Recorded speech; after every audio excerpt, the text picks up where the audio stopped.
പ്രിയ ഉദ്യോഗാർത്ഥികളെ, ഇന്ന് നമ്മൾ നോക്കാനായി പോകുന്നത് പ്രീവിയസ് ഇയർ ക്വസ്റ്റ്യൻസും അതിൻ്റെ ആൻസറുമാണ് നമ്മൾ നോക്കാനായി പോകുന്നത്. ഓക്കെ, അതിൽ ഫസ്റ്റ് വരുന്നത് ഗുവാഹത്തി ഹൈക്കോടതിയുടെ പരിധിയിൽ വരുന്ന സ്റ്റേറ്റുകൾ ഏതൊക്കെയാണ് എന്നുള്ളതാണ്. 1948 ഗുവാഹത്തി ഹൈക്കോടതി സ്ഥാപിതമായത്. അപ്പോൾ ഈ ഗുവാഹത്തി ഹൈക്കോടതിയുടെ കീഴിൽ വരുന്ന സ്റ്റേറ്റ്സ് ആസാം, അരുണാചൽ പ്രദേശ്, നാഗാലാൻഡ്, മിസോറാം, ഇവ നാലുമാണ് ഗുവാഹത്തി ഹൈക്കോടതിയുടെ പരിധിയിൽ വരുന്നത്. ഏതൊക്കെയാണ്? ആസാം, അരുണാചൽ പ്രദേശ്, നാഗാലാൻഡ്, മിസോറാം. ഓക്കെ, ഇനി 1862 ഓഗസ്റ്റിന് രൂപം കൊണ്ട കോർട്ടാണ് ബോംബെ കോർട്ട്. ബോംബെ കോർട്ടിനകത്ത് വരുന്ന പ്രധാനപ്പെട്ട അധികാര പരിധി വരുന്ന സ്റ്റേറ്റ്സ് എന്ന് പറയുന്നത് മഹാരാഷ്ട്ര, ഗോവ, ദാദ്ര നാഗർ ഹവേലി ആൻഡ് ദാമൻ ദിയു, ഇവയാണ് ബോംബെ കോർട്ടിനകത്ത് വരുന്നത്. ഓക്കെ, ഇനി ആർട്ടിക്കിൾ 214 മുതൽ 231 വരെ എന്തിനെക്കുറിച്ചാണ് പ്രതിപാദിക്കുന്നത്? ഭരണഘടനയിൽ ഹൈക്കോർട്ടിനെ കുറിച്ചാണ് എന്ത് ചെയ്യുന്നത്? പ്രതിപാദിക്കുക. ഹൈക്കോർട്ടിനെ കുറിച്ചാണ് പ്രതിപാദിക്കുന്നത്. ഓക്കെ, ഇനി ഇന്ത്യയിലെ ആദ്യത്തെ ഹൈക്കോടതി ഏതാ? അത് കൊൽക്കത്തയാണ് അല്ലേ? ആദ്യത്തെ ഹൈക്കോടതി കൊൽക്കത്തയാണ്. എന്നാൽ രൂപീകൃതമായത് 1862. രണ്ടാമത് വന്നത് ഏതാ? മുംബൈയാണ്. രണ്ടാമത് മുംബൈയാണ്. മൂന്നാമത് ഏതാണ്? അത് തമിഴ്നാടാണ്. തമിഴ്നാടാണ്. അതും 1862. നാലാമത് വന്ന ഹൈക്കോടതി ഏതെന്ന് ചോദിച്ചാൽ അലഹാബാദാണ്. നാലാമത് ഏതാണ്? അലഹാബാദാണ്. ഓക്കെ, ഇനി ഇംപീച്ച്മെൻറ്റ്. ഓക്കെ, ഇംപീച്ച്മെൻറ്റ് 2 തവണ നമ്മൾ പറയുക ഒരു ജഡ്ജിയും എന്ത് ചെയ്യുന്നില്ല, ഇംപീച്ച്മെൻറ്റിലൂടെ ഇതുവരെ എന്ത് ചെയ്തിട്ടില്ല, പുറത്താക്കപ്പെട്ടിട്ടില്ല എന്ന് നമ്മൾ കഴിഞ്ഞ ക്ലാസ്സിൽ പറഞ്ഞു. ഈ ഇംപീച്ച്മെൻറ്റ് 2 തവണ കുറ്റവിചാരണ നടത്തിയിട്ടുണ്ട്. അത് ആരുടെയൊക്കെ കേസിലാണെന്ന് ചോദിച്ചാൽ, ഒന്ന് വി രാമസ്വാമിയും 2 സൗമിത്ര സെന്നുമാണ്. ആരൊക്കെയാണ്? വി രാമസ്വാമിയും സൗമിത്ര സെന്നുമാണ്. ഓക്കെ, ഇനി അപ്പർ ചേംബർ എന്നറിയപ്പെടുന്നത് ആരെയാ? അത് രാജ്യസഭയാണ് കേട്ടോ. അപ്പർ ചേംബർ എന്ന് പറയുന്നത് രാജ്യസഭയാണ്. അതൊരു സ്ഥിര സഭയാണ്. രാജ്യസഭയുടെ ചെയർമാൻ ആരാണ്? അത് രാഷ്ട്രപതിയാണ്. ഓക്കെ, രാജ്യസഭയുടെ ചെയർമാൻ ആരാണ്? അത് രാഷ്ട്രപതിയാണ്. ലോവർ ചെയർമാൻ ആരാണ്? ലോവർ ചേംബർ ഏതാണ്? അത് ലോകസഭയാണ്. ലോവർ ചേംബർ ഏതാണ്? ലോകസഭയുമാണ്. ഓക്കെ, ഇനി ഫണ്ടമെൻ്റൽ റൈറ്റ്സ് എന്ന് പറയുമ്പോൾ എന്തൊക്കെയാണ്? അത് ന്യായീകരിക്കാൻ പറ്റുന്നവയാണ്. നെഗറ്റീവും പോസിറ്റീവും ആകാം. ഭേദഗതി വരുത്താവുന്നതാണ്. അപ്പം ഇതാണ് ഫണ്ടമെൻ്റൽ റൈറ്റ്സിൻ്റെ സവിശേഷതകളെന്ന് പറയുന്നത്. ഓക്കെ, ഇനി ലോക്പാൽ. ഫസ്റ്റ് ലോക്പാൽ ആരാണ്? പിനാക്കി ചന്ദ്രഘോഷാണ്. ഫസ്റ്റ് ലോക്പാൽ ആരാണ്? പിനാക്കി ചന്ദ്രഘോഷാണ്. സെക്കൻഡ് ആരാണ്? പ്രദീപ് കുമാർ മൊഹന്തിയാണ്. ഓക്കെ,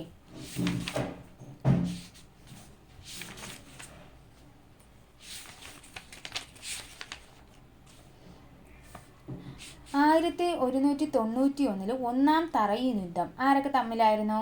മുഹമ്മദും പൃഥ്വിരാജ് ചൗഹാനും തമ്മിലാണ്. 1191 ഒന്നാം തറയിൻ യുദ്ധം ആരൊക്കെ തമ്മിലാണെന്ന് ചോദിച്ചാൽ മുഹമ്മദ് ഗോറിയും പൃഥ്വിരാജ് ചൗഹാനും ആയിട്ടാണ്. അതിലാരാണ് വിന്നാവുന്നത്? അത് പൃഥ്വിരാജ് ചൗഹാനാണ്. 1192 രണ്ടാം തറയിൻ യുദ്ധം നടക്കുന്നു. അതും ഈ മുഹമ്മദ് ഗോറിയും പൃഥ്വിരാജ് ചൗഹാനും തമ്മിലാണ്. അതിൽ പൃഥ്വിരാജ് ചൗഹാൻ എന്ത് ചെയ്യുന്നുണ്ട്? പരാജയപ്പെടുന്നുണ്ട്. ഓക്കെ, ഇനി നോക്കാം. ഒന്നാം പാനിപ്പട്ട് യുദ്ധം ഇവിടെ നടന്ന വർഷം എന്നാ?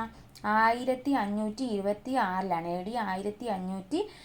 1526 ഒന്നാം പാനിപ്പട്ട് യുദ്ധം നടക്കുന്നത്. അത് ആരൊക്കെ തമ്മിലാണ്?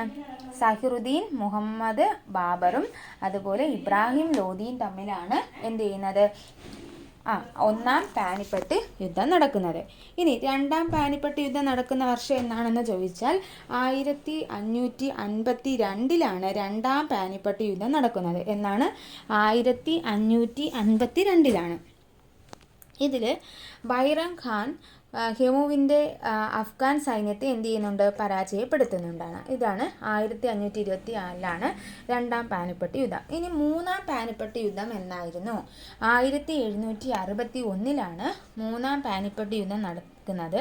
സദാശിവ റാവു നയിച്ച മറാത്ത സൈന്യം അഹമ്മദ് ഷാ അബ്ദാലി നയിച്ച അഫ്ഗാൻ സൈന്യവുമായിട്ട് ഏറ്റുമുട്ടുന്നതാണ് ഈ ഒരു മൂന്നാം പാനിപ്പട്ട് യുദ്ധം എന്ന് പറയുന്നത്. ഓക്കെ. ഇനി ബ്രിട്ടീഷുകാർ ഫ്രഞ്ചുകാരെ പൂർണ്ണമായും പരാജയപ്പെടുത്തിയ യുദ്ധം ഏതെന്ന് ചോദിച്ചാൽ 1760 നടന്ന വാണ്ടി വാഷ് യുദ്ധമാണ്. ഏതാണ്? 1760 നടന്ന വാണ്ടി വാഷ് യുദ്ധമാണ്. ഓക്കെ. ഇനി കൃഷി പരാജയപ്പെട്ടാൽ സർക്കാരും പരാജയപ്പെടും എന്ന് പറഞ്ഞതാരാ? അത് ജവഹർലാൽ നെഹ്റു ആണ്. ഓക്കെ. കൃഷി പരാജയപ്പെട്ടാൽ സർക്കാരും പരാജയപ്പെടും എന്ന് പറഞ്ഞതാരാണ്? ജവഹർലാൽ നെഹ്റു ആണ്. എനിക്ക് ഒരു കൾച്ചറെ അറിയൂ, അത് അഗ്രികൾച്ചർ ആണ് എന്ന് പറഞ്ഞതാരാ? സർദാർ വല്ലഭായ് പട്ടേലാണ്. എനിക്ക് ഒരു കൾച്ചറെ അറിയൂ, അത് അഗ്രികൾച്ചർ ആണ് എന്ന് പറഞ്ഞതാരാണ്? സർദാർ വല്ലഭായ് പട്ടേലാണ്. ഇന്ത്യയിൽ കർഷകർ കടത്തിൽ ജനിക്കുന്നു, കടത്തിൽ ജീവിക്കുന്നു, കടത്തിൽ മരിക്കുന്നു എന്ന് പറഞ്ഞതാരാ? ML ഡാർലിംഗ് ആണ് അല്ലേ? അപ്പോൾ ഇന്ത്യയിൽ കർഷകർ കടത്തിൽ ജനിക്കുന്നു, കടത്തിൽ ജീവിക്കുന്നു, കടത്തിൽ മരിക്കുന്നു എന്ന് പറഞ്ഞതാരാണ്? ML ഡാർലിംഗ് ആണ്. ഓക്കെ. ഇനി ഹരിത വിപ്ലവ സമയത്ത് കൃഷിമന്ത്രി ആരായിരുന്നു? സി സുബ്രഹ്മണ്യമാണ്. ഓക്കെ. ഹരിത വിപ്ലവ സമയത്തെ കൃഷിമന്ത്രി ആരെന്ന് ചോദിച്ചാൽ സി സുബ്രഹ്മണ്യമാണ്. MS സ്വാമിനാഥൻ്റെ ബുക്ക് ഏതാണ്? An evergreen revolution, the cost of A world without hunger എന്നുള്ളതാണ്. ഓക്കെ. ഇനി MS സ്വാമിനാഥൻ റിസർച്ച് ഫൗണ്ടേഷൻ സ്ഥിതി ചെയ്യുന്നത് എവിടെയാണ്? അത് ചെന്നൈയിലാണ് കേട്ടോ. MS സ്വാമിനാഥൻ റിസർച്ച് ഫൗണ്ടേഷൻ സ്ഥിതി ചെയ്യുന്നത് എവിടെയാണ്? ചെന്നൈയിലാണ്. എവിടെയാണ്? ചെന്നൈയിലാണ് സ്ഥിതി ചെയ്യുന്നത്. ഓക്കെ. ഇനി നമുക്ക് നോക്കാം എന്താണ് ട്രഷറി ബില്ലുകൾ. ട്രഷറി ബില്ലുകൾ എന്ന് പറഞ്ഞാൽ ട്രഷറി ബില്ലുകൾ നൽകാൻ കേന്ദ്ര സർക്കാരിന് മാത്രമേ കഴിയുകയുള്ളൂ. ട്രഷറി ബില്ലുകൾ നൽകാൻ ആർക്കേ കഴിയുള്ളൂ? കേന്ദ്ര സർക്കാരിന് മാത്രമേ കഴിയൂ. ബാങ്കുകൾ നിയമപരമായ ലിക്വിഡിറ്റി അനുപാതത്തിൽ ഉൾക്കൊള്ളുന്നതിന് ട്രഷറി ബില്ലുകൾ യോഗ്യമല്ല. ബാങ്കുകൾ നിയമപരമായ ലിക്വിഡിറ്റി അനുപാതത്തിൽ ഉൾപ്പെടുത്തുന്നതിന് ട്രഷറി ബില്ലുകൾ യോഗ്യമല്ല. കുറഞ്ഞ കാലയളവിലേക്കാണ് ഇതെന്ത് ചെയ്യുന്നത്? എടുക്കുന്നത്. ഓക്കെ. ഓക്കെ. അടുത്തത് ദക്ഷിണേന്ത്യൻ ഗെയിംസിൻ്റെ മുദ്രാവാക്യം എന്താണ്? ദക്ഷിണേന്ത്യൻ ഗെയിംസിൻ്റെ മുദ്രാവാക്യം ഇതാണ്: സമാധാനം, സമൃദ്ധി, പുരോഗതി. എന്തൊക്കെയാണ്? സമാധാനം, സമൃദ്ധി, പുരോഗതി.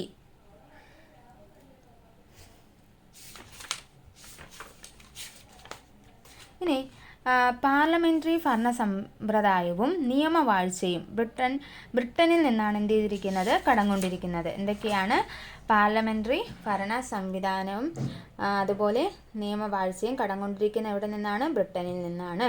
ഇനി ബൽവന്ത് റായ് മേത്തയും അശോക് മേത്തയും ഏത് സമ്പ്രദായവുമായി ബന്ധപ്പെട്ടിരിക്കുന്ന ആൾക്കാരാണ്?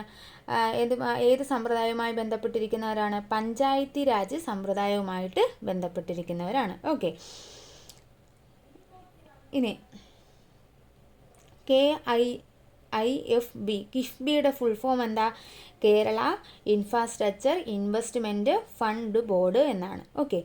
ഇനി മുസ്രീസ് പൈതൃക പദ്ധതി പ്രദേശങ്ങൾ എവിടെയൊക്കെയാണ് വ്യാപിച്ചു കിടക്കുന്നത്? മുസ്രീസ് പൈതൃക പദ്ധതി അത് എറണാകുളത്തും തൃശ്ശൂരുമായിട്ടാണ് എന്ത് ചെയ്യുന്നത്? റിലേറ്റ് ചെയ്ത് കിടക്കുന്നത്. ഓക്കെ. ഇനി മനുഷ്യനിൽ ന്യൂമോണിയ ബാധിക്കുന്നത് എവിടെയാ? അത് ശ്വാസകോശത്തിലാണ്. മനുഷ്യനിൽ ന്യൂമോണിയ ബാധിക്കുന്നത് എവിടെയാണ്? ശ്വാസകോശത്തിലാണ്. മനുഷ്യനിൽ നിറങ്ങളെ തിരിച്ചറിയാൻ സഹായിക്കുന്ന കണ്ണിലെ പ്രകാശഗ്രാഹി ഏതാ? അത് കോർണിയാണ്. മനുഷ്യനിൽ നിറങ്ങളെ തിരിച്ചറിയാൻ സാധിക്കുന്ന കണ്ണിലെ പ്രകാശഗ്രന്ഥി ഏതാണ്? പ്രകാശഗ്രാഹിയാണ് കോർണിയ. ഏതാണ്? കോർണിയ. മനുഷ്യ ശരീരത്തിലെ ഏറ്റവും വലിയ ഗ്രന്ഥി ഏതാ? അത് കരളാണ്. ഏതാണ്? കരളാണ്. വിറ്റമിൻ എയുടെ അഭാവം മൂലം ഉണ്ടാകുന്ന രോഗമാണ് നിശാന്തത. എന്നാണ്? നിശാന്തത. ഇനി ഏറ്റവും ചെറിയ യൂണിറ്റ് ഏതാ? അത് ഫെർമിയാണ്. ഏറ്റവും ചെറിയ യൂണിറ്റ് ഏതെന്ന് വെച്ചാൽ അത് ഫെർമിയാണ്. ഫെർമി. പിന്നെ എന്താണ് ഗോതമ്പ്. ഗോതമ്പ് എന്ന് പറയുന്നത് ഒരു മിതോഷ്ണ വിളയാണ്. ഗോതമ്പ് എന്ന് പറയുന്നത് എന്താണ്? ഒരു മിതോഷ്ണ വിളയാണ്. നെല്ലിൻ്റെ ശാസ്ത്രീയ നാമം എന്താ? അത് ഒറൈവ സറ്റൈവ എന്നാണ്. എന്താണ്? ഒറൈവ സറ്റൈവ. ഓക്കെ. ഇനി നെല്ലിന് ആവശ്യമായ മഴ എത്രയാ? 150 സെൻറ്റിമീറ്റർ മഴയും 24 ഡിഗ്രി സെൽഷ്യസ് താപനിലയും എന്തിനാവശ്യമാണ്? നെൽകൃഷിക്ക് ആവശ്യമാണ്. 150 ഡിഗ്രി സെൻറ്റിമീറ്റർ മഴയും 24 ഡിഗ്രി സെൽഷ്യസ് താപവും എന്തിനാവശ്യമാണ്? നെൽകൃഷിക്ക് ആവശ്യമാണ്. ഗോതമ്പിനാണെങ്കിലോ 75 സെൻറ്റിമീറ്റർ മഴയും 10 മുതൽ 26 ഡിഗ്രി സെൽഷ്യസ് വരെയുള്ള താപനിലയും എന്തിനാവശ്യമാണ്? ഗോതമ്പിന് ആവശ്യമാണ്. ഓക്കെ. ഇനി നെല്ല് ഉൽപാദനത്തിൽ ഏറ്റവും മുന്നിൽ നിൽക്കുന്ന കൺട്രി ഏതാണ്? രാജ്യം ഏതാണ്? അത് ചൈനയാണ് കേട്ടോ. നെല്ല് ഉൽപാദനത്തിൽ 1-ാം സ്ഥാനം നിൽക്കുന്ന രാജ്യം ഏതാണ്? ചൈനയാണ്. നെല്ല് ഉപഭോഗത്തിൽ 1-ാം നിൽക്കുന്നത് ആരാണ്? അത് ഇന്ത്യയാണ്. ഓക്കെ. നെല്ല് ഉപഭോഗത്തിൽ 1-ാം സ്ഥാനം നിൽക്കുന്നത് ഇന്ത്യയാണ്. ഇന്ത്യയുടെ നെല്ലറ എന്നറിയപ്പെടുന്നത് ഏത് സ്റ്റേറ്റാണ്? അത് ആന്ധ്രാപ്രദേശാണ്. ഇന്ത്യയുടെ ധാന്യപുര എന്നറിയപ്പെടുന്നത് ഏതാണ്? പഞ്ചാബാണ്. എന്താണ്? പഞ്ചാബുമാണ്. ഓക്കെ. ഇനി ആദ്യം മനുഷ്യനിർമ്മിത ധാന്യം ഏതാ? അത് ട്രിറ്റിക്കേലാണ്. ഏതാണ്? ട്രിറ്റിക്കേൽ. ഓക്കെ. ഇന്ത്യയുടെ അപ്പക്കുട എന്നറിയപ്പെടുന്നത് പഞ്ചാബാണ്. ഇന്ത്യയുടെ അപ്പക്കുട പഞ്ചാബാണ്. ലോക ക്ഷീരദിനം എന്നാ? അത് ജൂൺ 1. ലോക ക്ഷീരദിനം ജൂൺ 1. ദേശീയ ക്ഷീരദിനം എന്നാണ്? നവംബർ 26 ദേശീയ ക്ഷീരദിനം നവംബർ 26 ഓക്കെ. ഇനി ഏറനാൾ ഉടയവർ എന്ന് ജൂത ശാസനത്തിൽ പരാമർശിച്ചിരിക്കുന്ന നാടുവാഴി ആരാണ്? സാമൂതിരിമാരെയാണ് ഏറനാൾ ഉടയവർ എന്ന് ജൂതശാസനത്തിൽ പരാമർശിച്ചിരിക്കുന്നത്. ഓക്കെ. ഇനി ഗോദാവരിയുടെ ഒരു പ്രധാന പോഷക നദിയാണ് ശബരി. ഏതിൻ്റെ പോഷക നദിയാണ്? ഗോദാവരിയുടെ ആണ്. ഓക്കെ. ഇനി ധ്രുവങ്ങളിലെ ഉച്ചമർദ്ദ കേന്ദ്രത്തിൽ നിന്നും ഉപോഷ്ണ മേഖലയിലേക്ക് വീശുന്ന ഹിമക്കാറ്റ് ഏതാ? ധ്രുവീയ പൂർവ്വവാദങ്ങളാണ്. ധ്രുവങ്ങളിലെ ഉച്ചമർദ്ദ കേന്ദ്രത്തിൽ നിന്നും ഉപോഷ്ണ മേഖലയിലേക്ക് വീശുന്ന ഹിമക്കാറ്റ് ഏതാണ്? ധ്രുവീയ പൂർവ്വവാദങ്ങളാണ്. ഓക്കെ. ഇന്ത്യയിലെ തേയില ഉൽപാദനം ഏറ്റവും കൂടുതലുള്ള സ്റ്റേറ്റ് ഏതാണ്? അത് അസമാണ്. ഏതാണ്? അസം.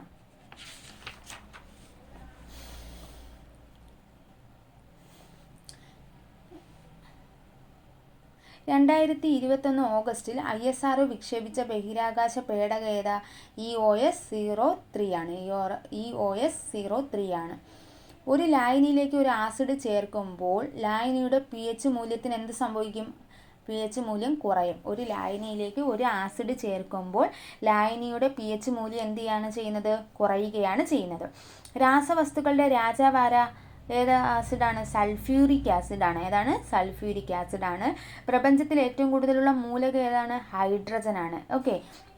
പ്രപഞ്ചത്തിൽ ഏറ്റവും കൂടുതലുള്ള മൂലകം ഏതാണ്? ഹൈഡ്രജൻ ആണ്. കേരള സാഹിത്യ അക്കാദമിയുടെ പ്രസിദ്ധീകരണങ്ങൾ ഏതൊക്കെയാ? സാഹിത്യലോകം, സാഹിത്യ ചക്രവാളം, മലയാളം ലിറ്റററി സർവേ. ലോകം, സാഹിത്യ ചക്രവാളം, മലയാളം ലിറ്റററി സർവേ എന്നിവയാണ് കേരള സാഹിത്യ അക്കാദമിയുടെ പ്രസിദ്ധീകരണങ്ങൾ. ഞാൻ എന്ന ആത്മകഥ ആരുടേതാണ്? NN പിള്ള. ഞാൻ എന്ന ആത്മകഥ ആരുടേതാണ്? NN പിള്ളയുടേതാണ്. ഓക്കെ. ഇനി കേരള സംസ്ഥാന ചീഫ് ഇലക്ഷൻ കമ്മീഷണർ ആരാണ്? വിശ്വാസ് മേത്തയാണ്. ആരാണ്? വിശ്വാസ് മേത്തയാണ്.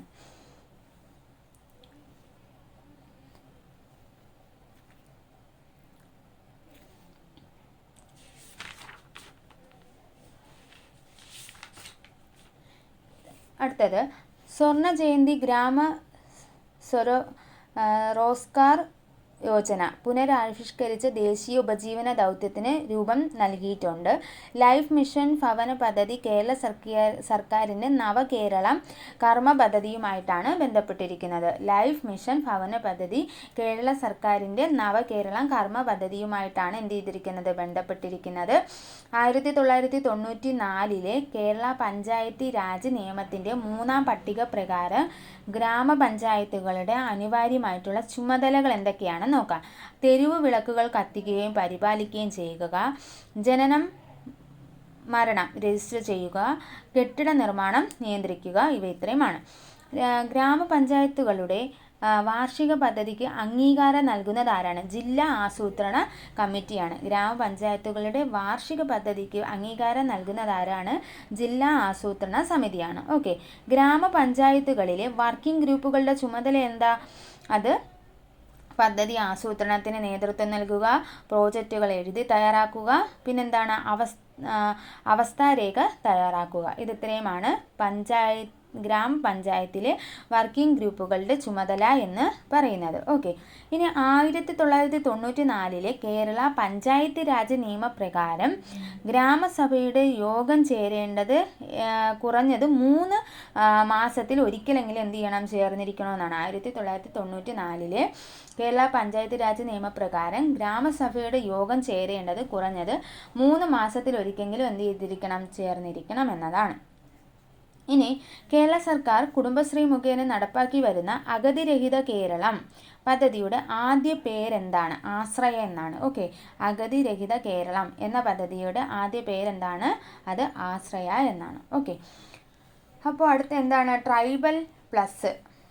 മഹാത്മാഗാന്ധി ദേശീയ തൊഴിലുറപ്പ് പദ്ധതി പ്രകാരം 100 ദിവസത്തെ തൊഴിൽ ലഭിച്ച പട്ടികവർഗക്കാർക്ക് അതിനു പുറമെ 100 ദിവസത്തെ തൊഴിൽ കൂടി ലഭ്യമാക്കുന്ന അതിനു വേണ്ടി കേരള സർക്കാർ ആവിഷ്കരിച്ച പദ്ധതിയാണ്. കുടുംബശ്രീ ത്രിതല സംഘാടനത്തിൻ്റെ അടിസ്ഥാന ഘടകത്തിൻ്റെ പേരെന്താണ്? അത് അയൽക്കൂട്ടം എന്നുള്ളതാണ്. ഓക്കെ. ഇനി ഹരിത വിപ്ലവത്തിൻ്റെ ശരിയായ പ്രസ്താവനകൾ എന്തൊക്കെയെന്ന് നോക്കാം. ജലസംരക്ഷണം ഹരിത കേരള മിഷൻ്റെ ഒരു ഉപദൗത്യമാണ്. ഹരിത കേരള മിഷന്റെ നേതൃത്വത്തിൽ നടപ്പിലാക്കിയ ഒരു പരിപാടിയാണ് പച്ചത്തുരുത്ത്. ഹരിത കേരളം 3 ഉപദൗത്യങ്ങളാണ് പ്രധാനമായിട്ടും ഉള്ളത്. ഓക്കെ.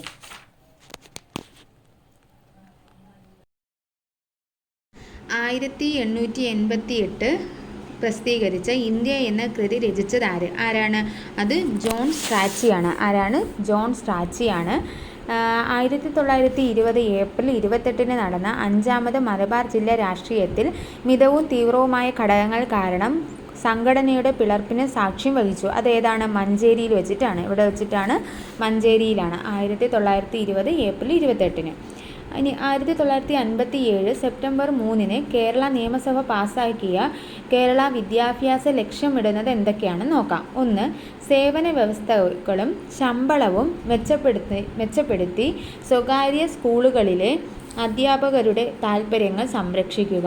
2. സർക്കാരിൽ നിന്ന് ഗ്രാന്റ് സഹായം സ്വീകരിക്കുന്ന സ്കൂളുകളിലെ അധ്യാപക നിയമനം നിയന്ത്രിക്കുക. സംസ്ഥാനത്തെ പൊതുവിദ്യാഭ്യാസത്തിൻ്റെ മാർഗനിർദ്ദേശത്തിനായി സംസ്ഥാനതല ഉപദേശക സമിതിയും സ്കൂൾ തലങ്ങളിൽ പ്രാദേശിക വിദ്യാഭ്യാസ അതോറിറ്റിയും സ്ഥാപിക്കുക. ഇതിത്രയുമാണ്. ഇത് സെക്രട്ടേറിയറ്റ് അസിസ്റ്റൻ്റ് മെയിൻ എക്സാമിന് ചോദിച്ച ക്വസ്റ്റ്യൻസ് ആണ് നമ്മൾ നോക്കുന്നത്. അടുത്തത് ബ്രിട്ടീഷ് ഇന്ത്യയിൽ സെൻട്രൽ ലെജിസ്ലേറ്റീവ് കൗൺസിലും പ്രൊവിൻഷ്യൽ ലെജിസ്ലേറ്റീവ് കൗൺസിലും ബജറ്റ് ചർച്ച ചെയ്യാനും പ്രധാനപ്പെട്ട കാര്യങ്ങളിൽ ചോദ്യങ്ങൾ ഉന്നയിക്കാനും ഏത് നിയമപ്രകാരമാണ് അധികാരം നേടിയത്? അത് ഇന്ത്യൻ കൗൺസിലുകളുടെ നിയമം 1892 1892 ഇന്ത്യൻ കൗൺസിലുകളുടെ നിയമമാണ്. ഇനി കരേവാസ് രൂപീകരണം എവിടെയാണ് കണ്ടെത്തിയത്? എവിടെയാണ്? കാശ്മീർ ഹിമാലയത്തിലാണ് കണ്ടെത്തിയത്. കരേവാസ് രൂപീകരണം കണ്ടെത്തിയത് എവിടെയാണ്? കാശ്മീർ ഹിമാലയത്തിലാണ്. ഓക്കെ. ഇനി സർക്ക്, ഹോണ്, യു ആകൃതിയിലുള്ള താഴ്വരകൾ എന്നിവ ഹിമാനികളുടെ മണ്ണൊലിപ്പുള്ള ഭൂപ്രകൃതിയാണ്. ഓക്കെ. സ്ത്രീ ഘടക പദ്ധതി ആവിഷ്കരിച്ചത് ഏത് പഞ്ചവത്സര പദ്ധതിയിലാണ്? അത് 9ാം പഞ്ചവത്സര പദ്ധതിയിലാണ്. ഇന്ത്യയിൽ ഹരിത വിപ്ലവം നടപ്പിലാക്കുന്നതിനുള്ള 2 പരിപാടികളാണ് IADPയും IAAPയും എന്ന് പറയുന്നത്. ഓക്കെ. ഇനി ഇന്ത്യയുടെ 122 ഭരണഘടനാ ഭേദഗതി ബിൽ എന്തിനെക്കുറിച്ചാണ് പറയുന്നത്? എന്തിനെക്കുറിച്ചാണ്? GST കുറിച്ചാണ് പറയുന്നത്. ഇന്ത്യയുടെ 122 ഭരണഘടനാ ഭേദഗതി ബില്ല് എന്തിനെക്കുറിച്ചാണ്? GST കുറിച്ചാണ്. മൈക്രോ ഫിനാൻസ് ലോണുകൾക്കായിട്ടുള്ള റെഗുലേറ്ററി ഫ്രെയിം വർക്കിൻ്റെ നിർദ്ദേശങ്ങൾ പുറത്തിറക്കിയത് ആരാണ്? അത് RBI ആണ്. ആരാണ്? RBI ആണ് ഇറക്കിയത്. മൈക്രോ ഫിനാൻസ് ലോണുകളുടെ റെഗുലേറ്ററി ഫ്രെയിംസ് വർക്കിൻ്റെ നിർദ്ദേശങ്ങൾ പുറത്തിറക്കിയ സ്ഥാപനം ഏതാണ്? അത് RBI ആണ്. ഇന്ത്യൻ പൗരന്മാർക്ക് മാത്രം അവകാശപ്പെട്ടതും ഇന്ത്യയുടെ പ്രദേശത്തുള്ള വിദേശികൾക്ക് അവകാശപ്പെടാൻ കഴിയാത്തതുമായിട്ടുള്ള അവകാശങ്ങൾ ഏതൊക്കെയാണെന്ന് നോക്കാം. അഭിപ്രായ പ്രകടന സ്വാതന്ത്ര്യം, ആയുധങ്ങളില്ലാതെ സമാധാനപരമായി ഒത്തുകൂടാനുള്ള സ്വാതന്ത്ര്യവുമാണ്. ഓക്കെ. 5 വർഷത്തിനുള്ളിൽ ഏത് രീതിയിലാണ് രാഷ്ട്രപതിയുടെ ഓഫീസ് അവസാനിക്കുന്നത്? എങ്ങനെയാണ്? ഇന്ത്യൻ രാഷ്ട്രപതിയെ അഭിസംബോധന ചെയ്ത് അവരുടെ കയ്യിൽ രേഖാമൂലം എന്ത് ചെയ്യണം? രാജിക്കത്ത് നൽകണം. 2 ഇംപീച്ച്മെൻറ്റ് പ്രക്രിയയിലൂടെ ഭരണഘടനാ ലംഘനത്തിന് നീക്കം ചെയ്യുന്നതിലൂടെയുമാണ്. ഇനി ദേശീയ പട്ടികജാതി കമ്മീഷൻ്റെ പ്രവർത്തനങ്ങൾ എന്തൊക്കെയാണെന്ന് നോക്കാം. ഭരണഘടനയ്ക്കും നിയമങ്ങൾക്കും കീഴിൽ SC-ക്കായി നൽകിയിരിക്കുന്ന സുരക്ഷാ സംവിധാനങ്ങളുമായി ബന്ധപ്പെട്ട എല്ലാ കാര്യങ്ങളും അന്വേഷിക്കുന്നതിനും നിരീക്ഷിക്കുന്നതിനും അത്തരം സുരക്ഷാ സംവിധാനങ്ങളും പ്രവർത്തനങ്ങളും വിലയിരുത്തുന്നതിനും പട്ടികജാതിക്കാരുടെ അവകാശങ്ങളും സംരക്ഷണങ്ങളും നിഷേധിക്കുന്നതുമായി ബന്ധപ്പെട്ട നിർദ്ദിഷ്ട പരാതികൾ അന്വേഷിക്കുന്നതുമാണ്. ഇനി ഏതൊക്കെ നിർദ്ദേശക തത്വങ്ങളെയാണ് സ്വഭാവത്തിൽ സോഷ്യലിസ്റ്റ് എന്ന് വിശേഷിപ്പിക്കാൻ കഴിയാത്തത്? അത് ഏതൊക്കെയെന്ന് ചോദിച്ചാൽ തുല്യ ജോലിക്ക് തുല്യ വേതനം നൽകുന്നതും മതിയായ എല്ലാ ഉപജീവന മാർഗങ്ങളും ലഭ്യമാക്കുന്നതുമാണ്. ഓക്കെ. ഇനി സഹകരണ സംഘങ്ങളുടെ സ്വമേധയാ രൂപീകരണം, സ്വയംഭരണ പ്രവർത്തനം, ജനാധിപത്യ നിയന്ത്രണം, പ്രൊഫഷണൽ മാനേജ്മെൻറ്റ് എന്നിവ പ്രോത്സാഹിപ്പിക്കുന്നതിന് പാർലമെൻറ്റ് പാസ്സാക്കിയ ഭരണഘടനാ ഭേദഗതി നിയമം ഏതാണ്? 97 ഭരണഘടനാ ഭേദഗതി നിയമം 2011 ഏതാണ്? 2011. ഓക്കെ. ജമ്മു കാശ്മീർ ഔദ്യോഗിക ഭാഷാ നിയമം 2020 പ്രകാരം ജമ്മു കാശ്മീരിൻ്റെ ഔദ്യോഗിക ഭാഷകളാക്കിയ ഭാഷകൾ ഏതൊക്കെയാണ്? കാശ്മീരി, ഡോഗ്രി, ഉറുദു, ഹിന്ദി, ഇംഗ്ലീഷ് എന്നിവയുമാണ്. ഓക്കെ. ഇനി 1960 കേരള സിവിൽ സർവീസ് നിയമം വർഗീകരണം, നിയന്ത്രണം, അപ്പീൽ എന്നിവയുമായി ബന്ധപ്പെട്ട് നിയമങ്ങൾ ഉണ്ടാക്കാൻ കേരള ഗവർണർക്ക് അധികാരം നൽകുന്ന ഭരണഘടനാ വകുപ്പ് ഏത്? ആർട്ടിക്കിൾ 309 1960 കേരള സിവിൽ സർവീസ് നിയമമായി ബന്ധപ്പെട്ട നിയമങ്ങൾ ഉണ്ടാക്കാൻ കേരള ഗവർണർക്ക് അധികാരം നൽകുന്ന ഭരണഘടനാ വകുപ്പാണ് ആർട്ടിക്കിൾ 309 എന്ന് പറയുന്നത്. ഓക്കെ. ഇനി കേരള പ്ലാനിംഗ് ബോർഡിൻ്റെ അഗ്രികൾച്ചറൽ ഡിവിഷൻ്റെ പ്രധാന സവിശേഷതകൾ എന്തൊക്കെയാണെന്ന് നോക്കാം. എന്തൊക്കെയാണ് അല്ലെങ്കിൽ സവിശേഷത അല്ലെങ്കിൽ അവരുടെ പ്രധാനപ്പെട്ട സംരംഭങ്ങൾ? 1. കേരളത്തിലെ മനുഷ്യ മൃഗങ്ങളുടെ ഇൻ്റർഫേസിനെ കുറിച്ചുള്ള ശില്പശാല, തെങ്ങിൻ്റെ ഹോൾഡിങ്സിൻ്റെ പ്രവർത്തനക്ഷമത വർദ്ധിപ്പിക്കുന്നതിനെക്കുറിച്ചുള്ള മൾട്ടി ഇൻസ്റ്റിറ്റ്യൂഷണൽ പഠനം, എല്ലാ പഞ്ചായത്തുകളും സോയിൽ മാപ്പിംഗ് ഇവയുമാണ്. ഓക്കെ. ഇനി കേരള സർക്കാരിൻ്റെ ദുരന്ത നിവാരണ നയം 2010 കീഴിലുള്ള ജലകാലാവസ്ഥാ ദുരന്തത്തിൻ്റെ കാറ്റഗറി 1 കീഴിൽ വരുന്നത് എന്തൊക്കെയാണ്? അത് വെള്ളപ്പൊക്കം, മിന്നൽ, ചുഴലിക്കാറ്റ്. വെള്ളപ്പൊക്കം കാറ്റഗറി 1 വരുന്ന ഏതൊക്കെയാണ്? വെള്ളപ്പൊക്കം, മിന്നൽ, ചുഴലിക്കാറ്റ് എന്നിവയാണ്. ഓക്കെ. ഇനി കേരളത്തിൻ്റെ സ്റ്റേറ്റ് ഇൻസ്റ്റിറ്റ്യൂട്ട് ഓഫ് റൂറൽ ഡെവലപ്മെൻറ്റിനെ കുറിച്ച് ശരിയായ പ്രസ്താവനകൾ ഏതൊക്കെയെന്ന് നോക്കാം. കേരളത്തിലെ state institute of rural development ലക്ഷ്യം ഗ്രാമവികസന പ്രക്രിയയ്ക്ക് നേരിട്ടോ അല്ലാതെയോ ഉൾപ്പെട്ടിരിക്കുന്ന വിവിധ ഔദ്യോഗിക അനൗദ്യോഗിക പ്രവർത്തനങ്ങൾക്ക് പരിശീലനം നൽകുക. State institute of rural development കേരളയ്ക്ക് ഹൈദരാബാദിലെ നാഷണൽ ഇൻസ്റ്റിറ്റ്യൂട്ട് ഓഫ് റൂറൽ ഡെവലപ്മെൻറ്റുമായി അടുത്ത ബന്ധമുണ്ട്. ഇത് രണ്ടുമാണ് Kerala state institute of rural ഡെവലപ്മെൻറ്റുമായി ബന്ധപ്പെട്ടിരിക്കുന്നത്. ഇനി കേരള സാമൂഹിക സുരക്ഷാ മിഷൻ്റെ പ്രത്യാശ പദ്ധതിയെക്കുറിച്ചുള്ള എന്തൊക്കെ കാര്യങ്ങൾ വരുന്നത് നോക്കാം. ഒന്നാമത്, പ്രത്യാശ സ്കീം സാമ്പത്തികമായി ദരിദ്രരായ മാതാപിതാക്കളെ അവരുടെ പെൺമക്കളെ വിവാഹം കഴിപ്പിക്കാൻ സഹായിക്കുന്നു എന്നാണ്. പ്രത്യാശ സ്കീം എന്ത് ചെയ്യുന്നു? സാമ്പത്തികമായി ദരിദ്രരായ മാതാപിതാക്കളെ അവരുടെ പെൺമക്കളെ വിവാഹം കഴിക്കാൻ സഹായിക്കുന്നു. 2, അപേക്ഷകന്റെ കുടുംബ വാർഷിക വരുമാനം 60,000 രൂപയിൽ താഴെയായിരിക്കണം. കേരള വനിതാ കമ്മീഷനെ കുറിച്ചുള്ള പ്രത്യേകതകൾ നോക്കാം. കമ്മീഷനിൽ ഒരു ചെയർപേഴ്സണും 4 അംഗങ്ങളുമാണുള്ളത്. ഒരാൾ പട്ടികജാതി അല്ലെങ്കിൽ പട്ടികവർഗത്തിൽപ്പെട്ട ആളായിരിക്കണം. ഓരോ അംഗവും 5 വർഷത്തേക്ക് ഓഫീസ് വഹിക്കുന്നു. ഓക്കെ, ഇത് കേരള വനിതാ കമ്മീഷനാണ്. വനിതാ കമ്മീഷന് അംഗങ്ങൾ എന്തൊക്കെയാണ്? ചെയർമാൻ പ്ലസ് 4 അംഗങ്ങളും ഉണ്ടായിരിക്കും. ഓക്കെ, കുട്ടികളുടെ അവകാശ സംരക്ഷണത്തിനായിട്ടുള്ള കമ്മീഷൻ്റെ പ്രത്യേകത എന്താണ്? കുട്ടികളുടെ അവകാശങ്ങൾ സംരക്ഷിക്കുന്നതിനുള്ള സംസ്ഥാന കമ്മീഷൻ ഒരു ചെയർപേഴ്സണും 6 അംഗങ്ങളും അടങ്ങുന്നതാണ്. ഓക്കെ, ഇതിൽ അംഗങ്ങൾ ആരൊക്കെയാണ്?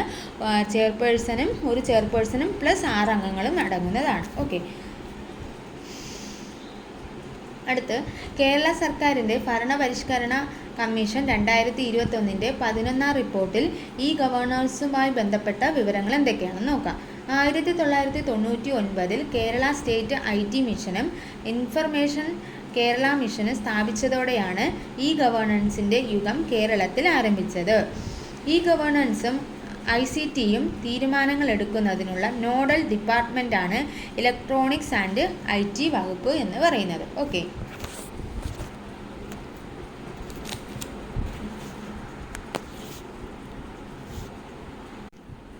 കേരള സംസ്ഥാന സാക്ഷരതാ മിഷൻ അതോറിറ്റിയുടെ ലക്ഷ്യങ്ങൾ എന്തൊക്കെയാണ്? തുടർ വിദ്യാഭ്യാസത്തിനുള്ള സാക്ഷരതാ കഴിവുകൾ വികസിപ്പിക്കുക, പഠിക്കാൻ താൽപ്പര്യമുള്ള ഓരോരുത്തർക്കും അവസരങ്ങൾ നൽകുക, സർക്കാരിൻ്റെ വികസന ക്ഷേമ പദ്ധതികളെക്കുറിച്ച് ജനങ്ങളെ അറിയിക്കുക. ഇതിത്രയുമാണ് കേരള സംസ്ഥാന സാക്ഷരതാ മിഷൻ അതോറിറ്റിയുടെ പ്രധാന ലക്ഷ്യങ്ങളെന്ന് പറയുന്നത്. സ്വാഭാവിക നീതി എന്നതുകൊണ്ട് ഉദ്ദേശിക്കുന്നത് എന്താണ്? വിധി നിർണയ അതോറിറ്റി നിഷ്പക്ഷവും ഏതെങ്കിലും തരത്തിലുള്ള താൽപ്പര്യമോ പക്ഷപാതമോ ഇല്ലാതെയായിരിക്കണം. 2, വിധി നിർണയ അധികാരി ബന്ധപ്പെട്ട വ്യക്തിക്കെതിരെ ഉപയോഗിക്കാൻ ആഗ്രഹിക്കുന്ന തെളിവുകൾ വെളിപ്പെടുത്തണം. ഇത് രണ്ടുമാണ് ഈ സ്വാഭാവിക നീതി എന്നതുകൊണ്ട് ഉദ്ദേശിക്കുന്നത്. ഗുരുത്വാകർഷണം മൂലം ത്വരിതഗതിയിൽ കിലോമീറ്ററുകൾ സഞ്ചരിക്കുന്നെങ്കിലും മഴത്തുള്ളികൾ മനുഷ്യനെ ഉപദ്രവിക്കുന്നില്ല. അതിന് കാരണം എന്താണ്? മഴത്തുള്ളികൾക്ക് ടെർമിനൽ പ്രവേഗമുണ്ട്. മഴത്തുള്ളികൾക്ക് ടെർമിനൽ പ്രവേഗമുള്ളതുകൊണ്ടാണ്. ഇനി ലോക സ്വഭാവമുള്ളതും ലോഹങ്ങൾ കലർത്തി ലഭിക്കുന്നതുമായ പദാർത്ഥങ്ങളാണ് അലോയികൾ എന്ന് പറയുന്നത്. അപ്പോൾ എന്താണ് അലോയികൾ? ലോക സ്വഭാവമുള്ളതും ലോഹങ്ങൾ കലർത്തി ലഭിക്കുന്നതുമായ പദാർത്ഥങ്ങളാണ്. അടുത്തത്, മെർക്കുറിയുടെ ലോകസങ്കരങ്ങൾ പരിഗണിക്കുമ്പോൾ ഏത് ലോഹമാണ് അമാൽഗമുകൾ ഉണ്ടാക്കുന്നത്? ഏതൊക്കെയാണ്? മാംഗനീസും നിക്കോബിയവുമാണ്. മെർക്കുറിയുടെ ലോകസങ്കരങ്ങൾ പരിഗണിക്കുമ്പോൾ അമാൽഗമുകൾ ഉണ്ടാക്കുന്നത് മാംഗനീസും നിയോബിയവുമാണ്. ഓക്കെ, അടുത്തത് ചാന്നാർ ലഹളയുമായി ബന്ധപ്പെട്ട വ്യക്തിയാണ് അയ്യങ്കാളി. അടുത്ത പഴശ്ശിരാജ. കേരളം കോട്ടയം രാജകുടുംബത്തിലെ രാജാവ് ആണ് പഴശ്ശിരാജ. കേരള സിംഹം എന്നറിയപ്പെടുന്നുണ്ട്. അതുപോലെ ഗറില്ല യുദ്ധമുറ ആരംഭിച്ചതും പഴശ്ശിരാജാവാണ്. ഓക്കെ, വക്കം അബ്ദുൽ ഖാദർ മൗലവി സ്വദേശാഭിമാനി പ്രതിവാര പത്രം ആരംഭിച്ചു. കേരളത്തിലെ മുസ്ലിങ്ങൾക്കിടയിൽ സാമൂഹ്യ പരിഷ്കർത്താവാണ് ഈ വക്കം അബ്ദുൽ ഖാദർ മൗലവി. അതുപോലെ ഇസ്ലാം ധർമ്മ പരിപാലന സംഘം രൂപീകരിച്ചത് വക്കം അബ്ദുൽ ഖാദർ മൗലവിയാണ്. ഉപ്പു സത്യാഗ്രഹം കേളപ്പൻ 1930 കോഴിക്കോട് മുതൽ പയ്യന്നൂർ വരെ എന്ത് ചെയ്യുന്നുണ്ട്? ഉപ്പു സത്യാഗ്രഹത്തിന് നേതൃത്വം നൽകിയിട്ടുണ്ട്. ഇനി ഇന്ത്യൻ ബഹിരാകാശ സ്ഥാപക പിതാവാരാണ്? വിക്രം സാരാഭായി ആണ്. അടുത്ത് ഈജിപ്ഷ്യൻ സംസ്കാരത്തിൻ്റെ പ്രത്യേകതകൾ എന്തൊക്കെയാണ്? നൈൽ നദീതടം വികസിപ്പിച്ചു. ഗിസയിലെ പിരമിഡുകൾ പുരാതന ഈജിപ്ഷ്യൻ സംസ്കാരത്തിൻ്റെ ഏറ്റവും തിരിച്ചറിയാവുന്ന ചിഹ്നങ്ങളാണ് ഗിസയിലെ പിരമിഡുകളും പുരാതന ഈജിപ്ഷ്യൻ സംസ്കാരത്തിൻ്റെ ഏറ്റവും തിരിച്ചറിയാവുന്ന ചിഹ്നങ്ങളാണ്. തെക്കൻ ഈജിപ്തിലെ ആദ്യകാല സംസ്കാരങ്ങളിൽ ഏറ്റവും വലുത് ബദേറിയൻ സംസ്കാരമാണ്. തെക്കൻ ഈജിപ്തിലെ ആദ്യകാല സംസ്കാരങ്ങളിൽ ഏറ്റവും വലുത് ഏതാണ്? ബദേറിയൻ സംസ്കാരമാണ്. അടുത്ത് പുരാതന ഈജിപ്തിൽ ശവകുടീരങ്ങൾ ആഭരണങ്ങളും മറ്റും നിധികളും കൊണ്ട് എന്ത് ചെയ്തിരുന്നു? നിറച്ചിരുന്നതായിട്ട് പറയുന്നുണ്ട്. ദേശീയ ജനസംഖ്യ രജിസ്റ്റർ തയ്യാറാക്കുന്ന ആരാണ്? ആഭ്യന്തര മന്ത്രാലയമാണ്. ആദ്യ ബഹിരാകാശ സഞ്ചാരിയായ യൂറി ഗഗാറിനെ ബഹിരാകാശത്ത് എത്തിച്ച പേടകം ഏതാണ്? വോസ്റ്റോക്ക് 1 ആണ്. വോസ്റ്റോക്ക് 1 ആണ് യൂറി ഗഗാറിനെ ബഹിരാകാശത്ത് എത്തിച്ച പേടകം. ഇനി കടലിൽ നീന്തുന്നതിൽ പുഴയിൽ നീന്തുന്നതിനേക്കാൾ എളുപ്പമാണ്. അതിന് കാരണം എന്താണ്? കടൽ ജലത്തിന് സാന്ദ്രത കൂടുതലാണ്. ഏത്? പുഴയുടെ ജലത്തിനേക്കാൾ കടൽ ജലത്തിന് സാന്ദ്രത കൂടുതലായതുകൊണ്ടാണ്. ശബ്ദം ഒരു മാധ്യമത്തിൽ നിന്ന് മറ്റൊന്നിലേക്ക് പ്രവേശിക്കുമ്പോൾ സംഭവിക്കുന്ന എന്താണ്? വേഗതയും തരംഗദൈർഘ്യവുമാണ്. അടുത്തത്, ഒന്നിലധികം സെല്ലുകൾ ശ്രേണീ രീതിയിൽ ബന്ധിപ്പിച്ചാൽ എന്ത് സംഭവിക്കും? ഓരോ സെല്ലിലൂടെയും കടന്നു പോകുന്ന കറണ്ട് തുല്യമായിരിക്കും. ആകെ EMF സർക്യൂട്ടിലെ സെല്ലുകളുടെ EMFൻ്റെ തുകയ്ക്ക് തുല്യമായിരിക്കും.